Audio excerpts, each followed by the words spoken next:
כל ימי חייך ולבנים לפניך שלום על ישראל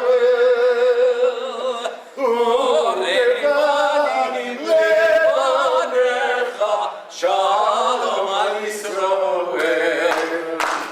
יברכך השם ציון ורבת ירושלים יברכך השם ציון כל ימי חייך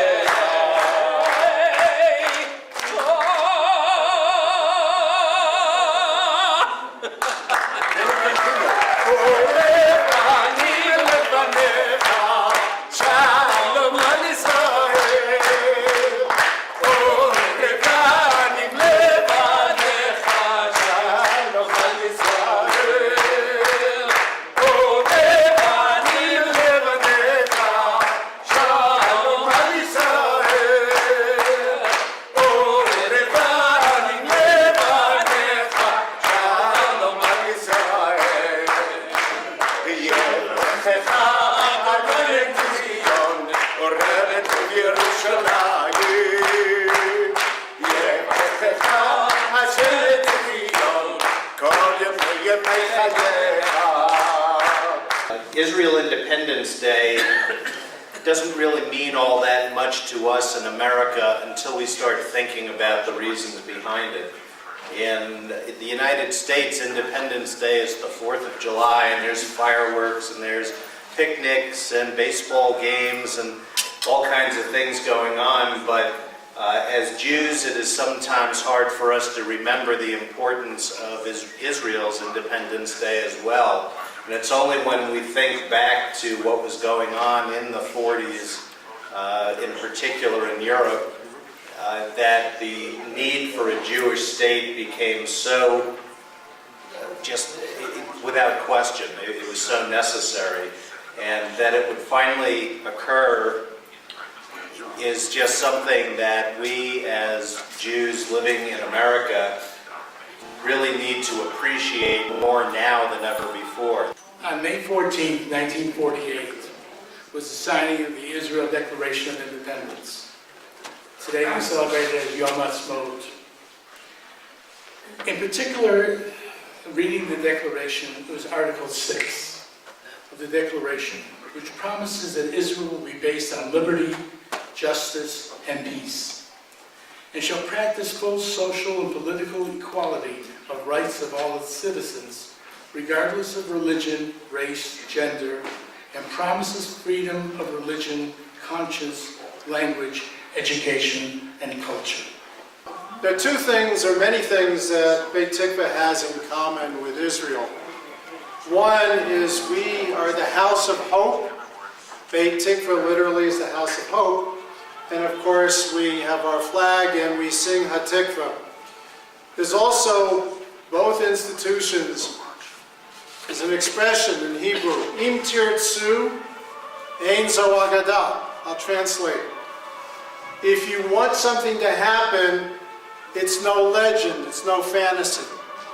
And so Israel, we all know, but Beit Tikva, without those early members of the congregation who thought we should have this congregation, we wouldn't be here.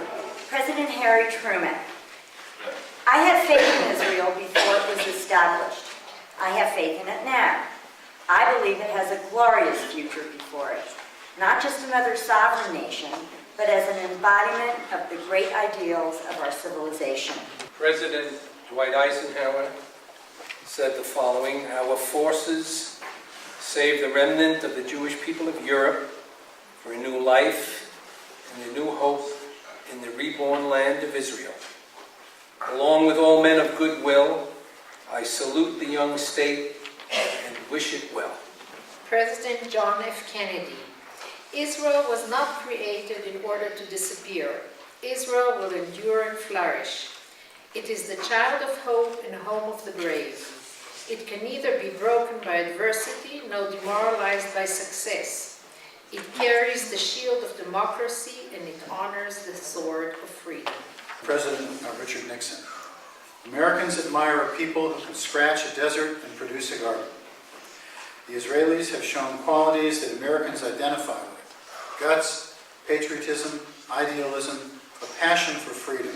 I have seen it, I know, I believe that. The real chairman, my wife Kathy Marzek. President Gerald Ford. Americans and Israelis have both been inspired by moral aims. Indeed, my commitment to the security and to the future of Israel is based upon basic morality, as well as enlightened self-interest. Our role in supporting Israel honors our own heritage. Jimmy Carter said, "The survival of Israel is not a political issue, it is a moral imperative."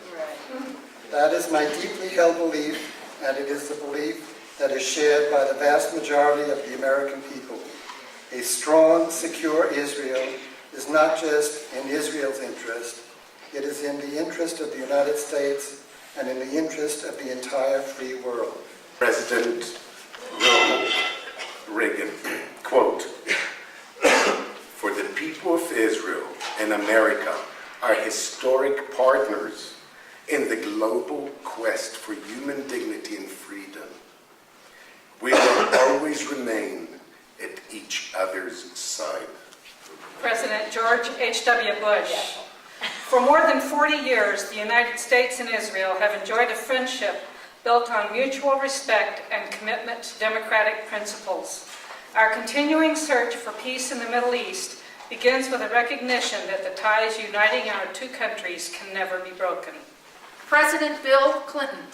America and Israel share a special bond. Our relations are unique amongst all nations. Like America, Israel is a strong democracy, a symbol of freedom, and an oasis of liberty, a home to the oppressed and persecuted. President George W. Bush. We will speak up for our principles, and we will stand up for our friends in the world.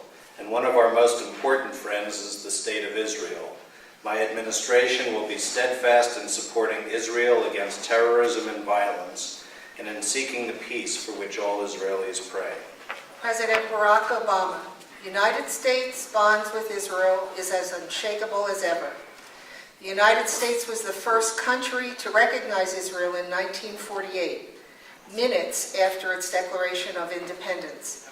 And the deep bonds of friendship between the United States and Israel remains as strong and as unsinkable as ever.